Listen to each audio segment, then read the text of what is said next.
Hi, this is Brett Ingram, entrepreneur and award-winning product creator, and today I want to help answer the question, how do you get traffic to your website?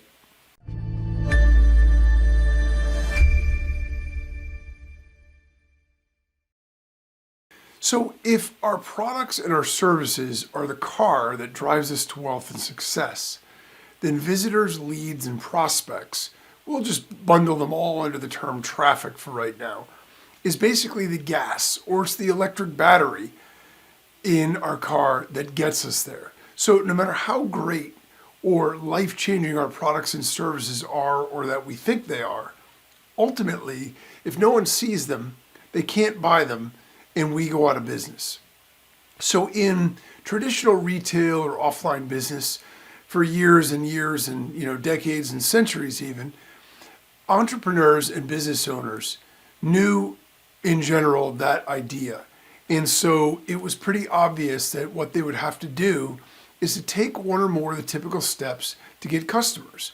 And so normally what you would do is you'd go get retail space in a high traffic area. If you have any kind of a retail business where you're selling things, then anything that is retail space, high traffic area, you have a window to the street or whatever, people are going to walk by, they're going to see what you have to offer, they're going to stop in, and they may make a purchase or whatever.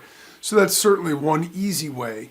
The problem obviously with that is the expense of high traffic areas in retail space. But that's one way to certainly do it. Another way would be to advertise on radio.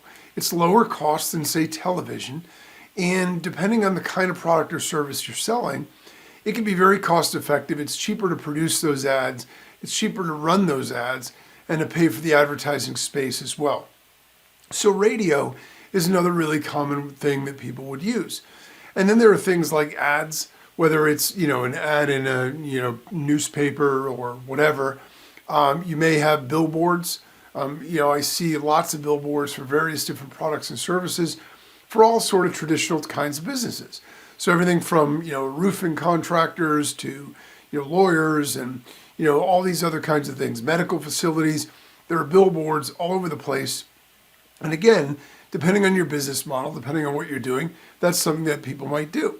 And maybe even TV ads. So if somebody had enough funding, or maybe they had a tie to a local network where they're not running nationwide ads, maybe the cost wouldn't be quite so bad to be able to produce some TV ads. And then there's the other methods like coupons in the paper. Not as many people read newspapers nowadays, but there are certainly still some out there, and you can put coupons or flyers or things like that in there. There are flyers, there's direct mail.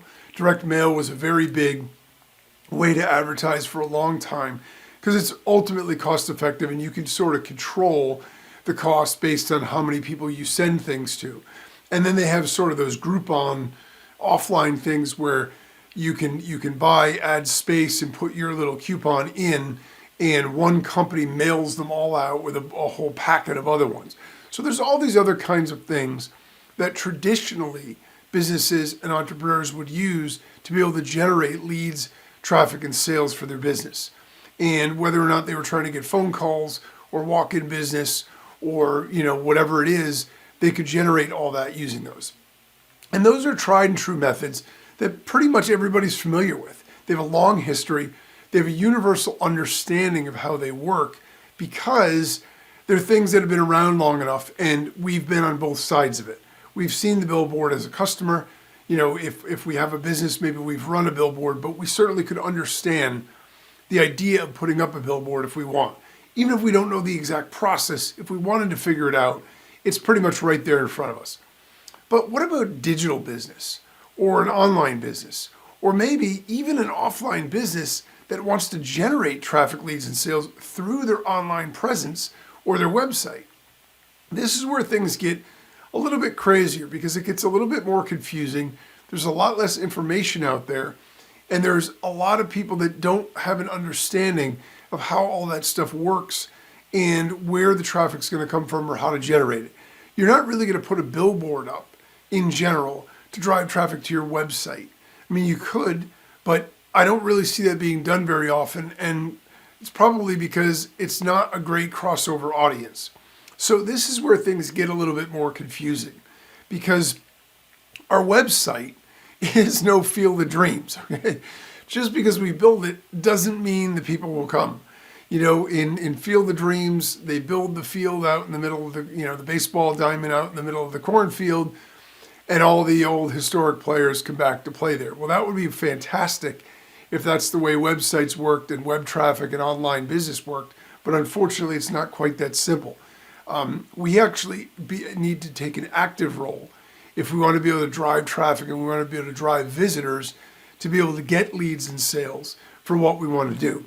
And because this is, relatively new, and not that the internet is new, but in terms of the whole digital marketing space, it's evolving so rapidly. There's so many new methods. There's so many older methods. They're evolving and changing so rapidly, and there's so much confusion around it that it isn't commonplace for most people to understand, oh, these are the steps that I take. They might understand intuitively, I can run ads online. Obviously, if you've been online any amount of time, you know that there are digital ads, banner ads, things like that. So that one's probably the easiest crossover method for people because it's pretty obvious, right? You might not know exactly how it all works, again, like the billboard, but you do know that it's there and you know that it's a possibility. The fact is, there are more and sometimes better ways to generate traffic and easier ways, but there is no mystical force that will just flood our website with traffic just because it's online. So the idea that we're going to set up a website or some social media profiles, and because we have something to sell, people are going to flock to us desperate to get what we have is, obviously fantasy land. That kind of stuff doesn't happen, especially nowadays. There's so much competition. There's so many websites and there's so many, there's so much digital marketing noise that we need to be much more active in the role in terms of what we do.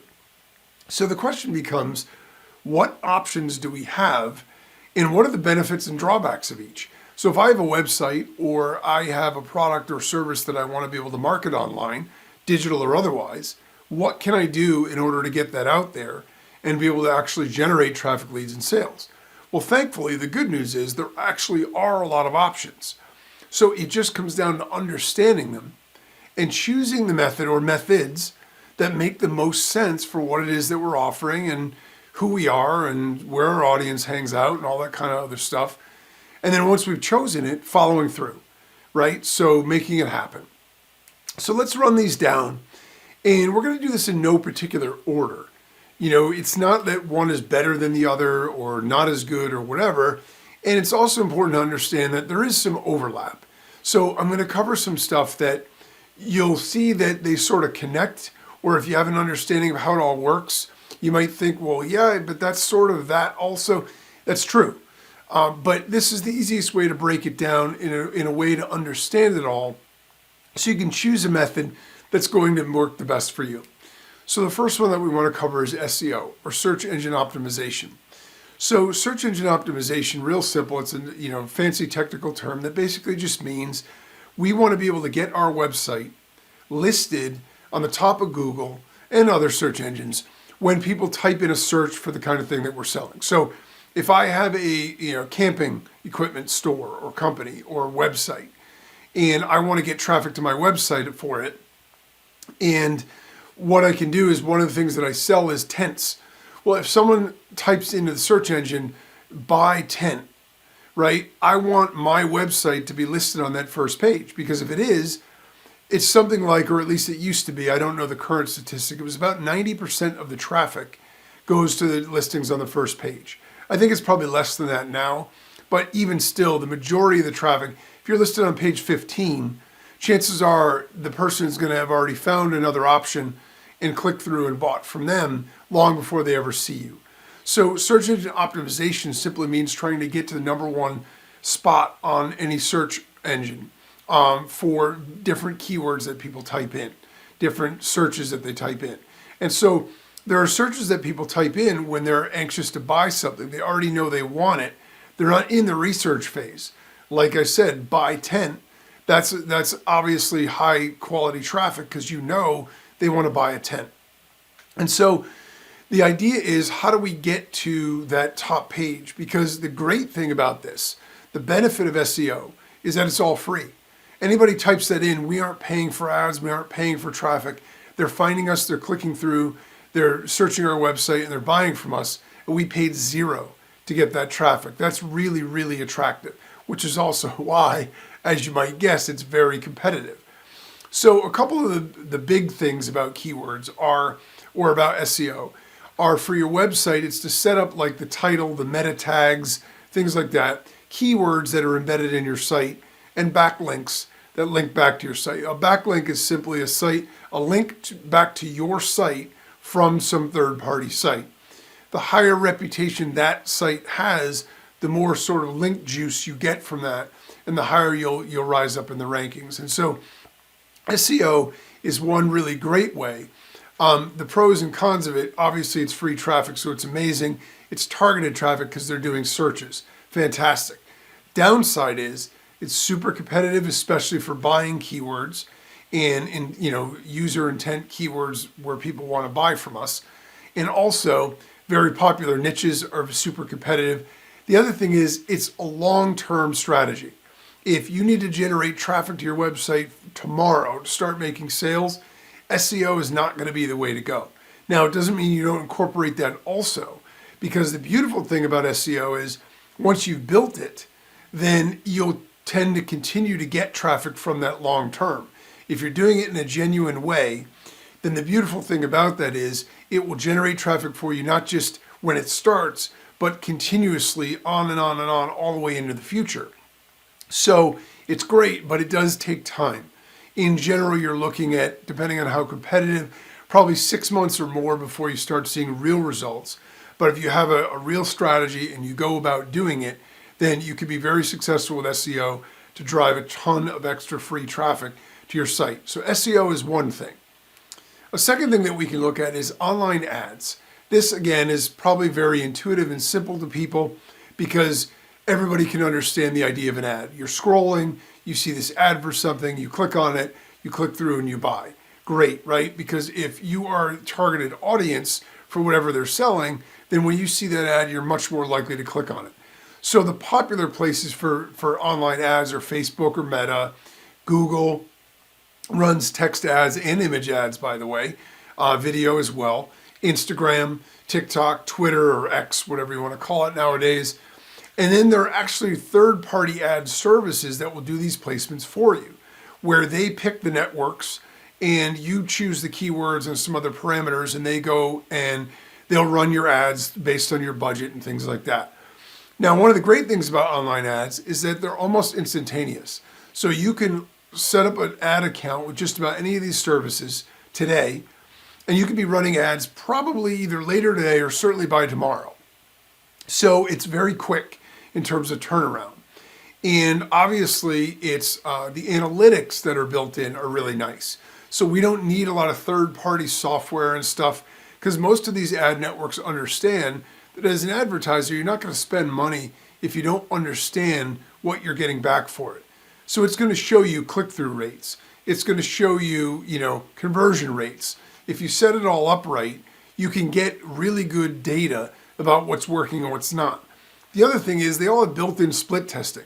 So the beautiful thing about that is you're going to be able to test different ads against each other to see what's working the best. You're going to be able to test different audiences. You're going to be able to build it and grow that over time and evolve it. The downside to online ads is that they can be super expensive. It's a pretty mature market at this point. There are a lot of online advertisers that really know what they're doing, so they know how to optimize everything. They know how to get the best bang for the buck, and they have funnels built in on the back end where they can afford to spend more money up front on an ad because they know that the money that they're going to make isn't just on the initial sale or click-through, but it's on the funnel that they built. And so in general, when you run online ads, you need something more than just a transactional relationship with the customer or the visitor. If you're selling tents and someone clicks through and you want them to buy your tent, and that's all you ever sell to them, you're going to struggle to make money using online ads because somebody else is going to be doing the same thing, but they're going to be sending them a newsletter and follow-up ads and retargeting ads that sell them backpacks and lanterns and, survival equipment and knives and fishing poles and all these other things. And so they're going to be making a lot more from that same customer. So we need a little bit more of a sophisticated marketing setup in order to be effective with online ads in general. Again, it doesn't mean we don't want to go there, but we just want to have an understanding up front of what we're getting into before we take the plunge and think, hey, this is great. I can start running ads tomorrow. I'm going to start making sales. Hallelujah. It doesn't exactly work that way. It'll be hard to profit that way. But online ads can be almost instantaneous, which is one of the great parts. The third thing that we can do is we can use affiliates. Now, affiliates are, very simply other people that promote our products and services.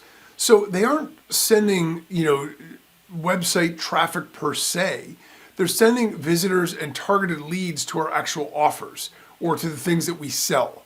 And so the beautiful thing about affiliates is we don't pay anything for the traffic. We don't have to pay anything. We only pay based on sales made. Amazon, most people know, but some don't. Amazon is one of the largest affiliate marketers on the planet. They have an affiliate marketing program. And if you have an affiliate link through them and you send traffic to their site for people to buy stuff they were already going to buy, as an affiliate, you get paid a percentage of that sale. And so even Amazon does it, Walmart does it, a lot of big retailers do it. But as an online business or any other product seller, you can use that as your advertising budget and you pay it out as commissions to affiliates for making sales. The beautiful thing about this is there's no upfront cost. So if they don't make any sales for you, you don't spend anything. The downside is once people start to make sales, you may need to pay them a higher percentage. You might actually be able to advertise and make sales for cheaper. So you need to sort of weigh that. The other issue with affiliates is finding them. So there are marketplaces online that exist where affiliates are already congregating. And if you can tap into one of those marketplaces and get them to promote, that's great. But affiliates tend to be a relationship generated business and marketing method.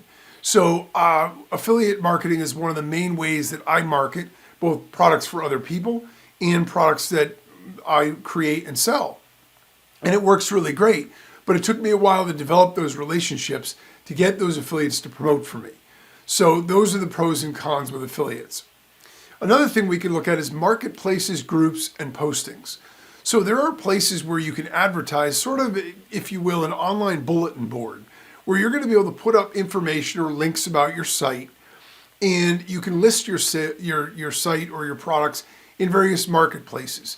Things like ClickBank or JVZoo or Warrior Plus, just to name a few, and those are mostly for digital products, but you can do this for physical products as well. You could also join like Facebook groups or, forums and other things where you're able to create a profile and list your site and your stuff there. And other postings where there are boards out there where you can just put your ads and things like that. And so the benefit of those is the vast majority of that stuff is pretty much free. It's pretty easy. It's pretty quick. It's low-hanging fruit. The downside is it's not very scalable. It's not very predictable. And you're probably not going to get a ton of sales from that kind of stuff, but it's at least a start and it's a place that you can go. And then another method is social media marketing. So in this particular method, what I'm defining that as is posting. So you're creating social media profiles and then you're making posts about various things, right? You're connecting with other people. So other people that are on those networks that you're using, you're trying to connect with them and engage with them. You're commenting on what they're doing. You're sharing what they're creating as well. So you're trying to build a community. This is less about content. We'll get to that in a minute. And more about connecting, more about engaging, more about literally the social element of social media marketing. So obviously the platforms for this are similar to the ad platforms. It's Facebook and Meta, it's TikTok, it's Twitter, it's Instagram, it's all these sorts of online social media platforms where we can post, we can connect, we can engage, we can comment, we can share, we can like, and we can follow. And the idea is by taking those activities and doing that with other people that have a similar audience to the audience we want, hopefully they do it in return. And over time, we're able to develop enough of a following where we can start to promote our own stuff and benefit from that. So again, a positive of this is that it's in general free or very low cost, right? We just have to sort of engage a lot. It can be a long-term strategy in the sense that people will continue to come to all of our stuff for a long time coming once we've built it. The downside, of course, is it is very time consuming because we need to be engaging all the time. The more we're engaging, the more we have a chance to get engaged back. And it is a longer term strategy. If you start to do this today, you aren't going to be driving traffic to your site and your offers tomorrow. It's going to take months to be able to generate enough for this to really make sense. But it can be a strategy that's relatively low cost. And if it's the kind of thing that you like to do, then it can be certainly something right in our wheelhouse. And then the fifth thing that we want to talk about right now is content marketing.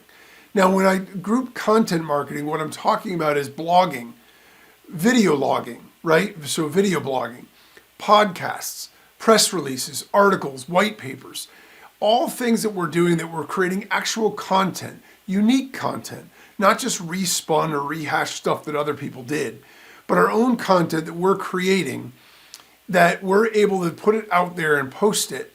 So that way other people can read that, engage with our content, see we have value to offer, and then follow the links back to our products and services. When we create a demand by giving content that people engage with, enjoy, and get value from, they want to know more about us naturally. They want to know what products and services we have to offer and then what we sell, and they want to buy from us. And so content marketing, while it overlaps with social media marketing and SEO, I'm grouping it as a separate thing because it could be a YouTube channel, a podcast, it could be, writing articles or blogging or any of these other kinds of things. And again, this is the great part about this is it's relatively low cost or free. And once it's built, it's something that will continue to grow on its own, and we can grow it bigger and bigger and bigger to get free organic traffic. The downside of it is that it's very labor intensive. It takes a lot of work, and you have to create content that people want. So it has to be good. It's not just a matter of going through the paces to do it. And so those are sort of the pros and cons of those various things. And so those are the main ways to drive traffic to our online presence or our websites. And you'll notice that there is some overlap between them. The key is to find a strategy that resonates with our audience that we're also happy to dive headfirst into and embrace it, because it's going to be something that's going to take time and energy to do it. Now, there are a couple key points that I think are super important here. Number one is I would always recommend starting with one or maybe two at most. You can add more later. There's a tendency to want to jump in and do them all at once, and that's great. The problem is you become a jack of all trades and a master of none. It becomes very difficult to be good or be effective with any of them if you don't understand them and you're trying to do too many at once. Start with one, two at the most, and if it's two, they should be ones that overlap. And then focus on becoming really good at that, getting that up and running, and then move on and add more. The second point that's important is that all of these methods can work. So one isn't better than the other, but none will work if we're just testing it out or kicking the tires. We need to commit to it and be committed to making it work. The third thing that's super important is we want to learn the method. We may want to outsource. We may want to have somebody else do a lot of this for us, and that's fine. But I highly recommend that we actually learn the method as well, because it's a skill, right? This is the difference between giving a man a fish and teaching a man to fish. When we learn the method of how to generate traffic for our online presence, we are learning how to fish. Once we know how to do that, we can generate traffic for any of our online stuff forever going on into the future. So it's an invaluable skill to understand. If we're going to do it, we might as well do it the right way, and we might as well understand what we're doing. So it's going to be vital to our long-term online success. And the fourth point that's super important is be patient. Understand that any of these methods may not work right out of the box. Even ads, right? You might start getting results right away, but they might not be productive results. They might not be successful results, but that's okay. The important thing is to be patient and give it time to work, But at the same time, be smart and observant. So pay attention to the results we're getting. We don't want to just put our head in the sand and just go to work and never look up. We want to make sure that we're looking at the trends. Are we getting closer to our goal? Is the traffic getting better and better, or is it not moving at all? And over time, we can adjust our approach to make modifications and constantly adjust to get to where we want to go. So we need to be patient and give it time to work, but we also want to be smart and observant and make sure we're at least getting closer to the goal, even if it's an inch at a time. So getting traffic, leads, and sales from websites and online marketing are different from traditional business, for better and worse. So the takeaway here is having an online presence, like a website, a blog, a podcast, and social media profiles is super important today, whether our main business is online or not. But for our online presence to get traffic, leads, and sales for us, we need to know and understand how online traffic works and have a plan to generate it for us. When we do this right, we can reap the benefits of a continuous stream of new targeted leads, sales, and profits.